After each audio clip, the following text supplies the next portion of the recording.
గత 5 సంవత్సరాలుగా మేము పడినటువంటి బాధలు, మా కష్టాలు, కన్నీళ్ళకి అన్నిటికీ కూడా మీడియా మిత్రులు అండ్ రాష్ట్ర ప్రజలందరూ కూడా మా వెన్నంటి నిలిచి కూటమి ప్రభుత్వం అధికారంలో రావడానికి కీలక పాత్ర పోషించినటువంటి అంశం రాజధాని, అమరావతి రాజధాని ఉద్యమం. గత 5 సంవత్సరాల పాటు విష ప్రచారం, అబద్ధాలతోనే కాలం గడిపారు. కానీ ఎక్కడా కూడా రైతు సమస్యల మీద కానీ, అమరావతి నిర్మాణం మీద కానీ ఎక్కడా కూడా దృష్టి పెట్టినటువంటి పరిస్థితి లేదు. ముఖ్యంగా రైతు కంట కన్నీరు, మహిళల కంట కన్నీరు చూశారు.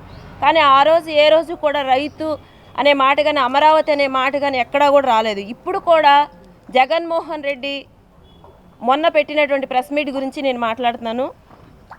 ఇప్పుడు కూడా ఏం చెప్తున్నారంటే, ఆయన మాట్లాడే మాట ఒకదానికి సంబంధం లేకుండా మాట్లాడుతున్నారు. ఒకటేమో నదీ గర్భంలో కట్టడాలు కడుతున్నారంటారు, ఇంకొకటేమో రాజధాని అమరావతి ప్రాంతంలో నీరు, కరెంటు, రోడ్లు ఏమీ లేవని అంటారు. ఒకటి ముంపు ప్రాంతం అని చెప్పి గతంలో వాళ్ళు అపోహలు, అవాస్తవాలని ప్రచారం చేసి అమరావతి మీద విషం చిమ్మాలని చూశారు. దానికి మేము సమాధానం ఇచ్చాం. నేషనల్ గ్రీన్ ట్రిబ్యునల్లో కేసులు వేశారు వాళ్ళు. అమరావతి గత 100 సంవత్సరాలుగా ముంపుకు గురైన ప్రాంతం కాదని చెప్పి తీర్పునివ్వడం జరిగింది. తర్వాత 18 నెలల పాటు వాళ్ళు పనులాపినా కూడా తర్వాత కన్స్ట్రక్షన్స్ జరిగి ఇప్పుడు పరిపాలనా భవనాలు అన్నీ కూడా సంవత్సరం 2 నెలల కాలంలో కట్టినటువంటివి గతంలో. ఇకపోతే ఇప్పుడు అమరావతి ప్రాంతము నదీ గర్భంలో కడుతున్నారంటున్నారు. నేను ఒక్కటే జగన్మోహన్ రెడ్డిని సూటిగా ప్రశ్నిస్తున్నాను. అమరావతి ప్రాంతం నదీ గర్భంలో ఉంటే మీ ఇల్లు కూడా నదీ గర్భంలోనే ఉన్నదా? తాడేపల్లి కూడా అమరావతి ప్రాంతంలోనిదే కదా, రాజధాని గ్రామాల్లో ఒక మండలం అది కూడాను. అలాంటప్పుడు జగన్మోహన్ రెడ్డి రోడ్ల మీద కాకుండా ఏమైనా పడవల్లో వచ్చారా నదీ గర్భంలో ఉంటే? కాకపోతే అమరావతి ప్రాంతంలో కరెంటు లేదని అంటారు. కరెంటు లేకుండానే జగన్మోహన్ రెడ్డి 5 సంవత్సరాలు ఇక్కడ పరిపాలించారా? ఆయన ఇంట్లో ఆయన ఉంటున్నారా? ఆయన ఎంపీలు ఇక్కడ ఉన్నారు, పక్కనే ఉద్దండరాయనపాలెం గ్రామం. ఆయన కార్యకర్తలు ఉన్నారు, ఆయన నాయకులు ఉన్నారు ఇదే రాజధాని గ్రామాల్లో. ఇకపోతే రోడ్లు లేవంటారు. రోడ్లు లేకుండా దేంట్లో జగన్మోహన్ రెడ్డి ప్రయాణం చేస్తున్నారు? డైరెక్ట్ హెలిప్యాడ్ ఆయన ఇంట్లో దించుకుంటున్నారా? ఇక్కడున్న ఇప్పుడు కూటమి ప్రభుత్వానికి ఓట్లు వేసిన వాళ్ళలో వైసీపీ కార్యకర్తలు ఉన్నారు, వైసీపీ నాయకులు ఉన్నారు. అందరూ కూడా అమరావతి రాజధానికి, అమరావతి ఉద్యమానికి కట్టుబడి ఉండి అమరావతి అండ్ రాష్ట్ర అభివృద్ధి ధ్యేయంగా పెట్టుకొని కూటమి ప్రభుత్వాన్ని అధికారంలోకి తీసుకొచ్చారు. అమరావతి అభివృద్ధి అని శరవేగంగా జరుగుతున్న ఈ సమయంలో మళ్ళీ అమరావతి మీద విషం చెమ్మటం జగన్మోహన్ రెడ్డి యొక్క రాష్ట్ర విధ్వంసానికి, ఆయన చేసిన గతంలో చేసినటువంటి వాటికి ఇప్పుడు మళ్ళీ చేయబోతున్నాడు అనడానికి ఉదాహరణ. ఇకపోతే అమరావతి ప్రాంతం యొక్క రైతుల గురించి ఆయన ఏదో కపట ప్రేమను నటిస్తున్నారు.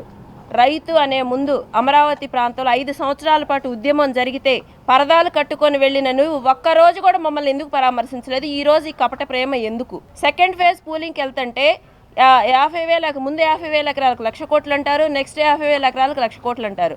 అసలు ఎన్ని వేల ఎకరాలు తీసుకుంటున్నారో కూడా అవగాహన లేకుండా జగన్మోహన్ రెడ్డి మాట్లాడడం అనేది ఆయన యొక్క అజ్ఞానానికి, అవివేకానికి, అవగాహన లోపానికి నిదర్శనం.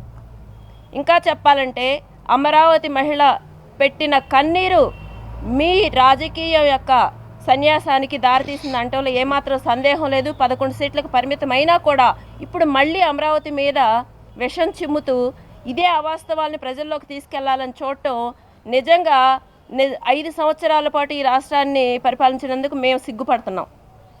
ఇప్పుడు చూసుకుంటే సెకండ్ ఫేజ్ ల్యాండ్ పూలింగ్కి ఎవరు రైతులు వ్యతిరేకంగా లేరు.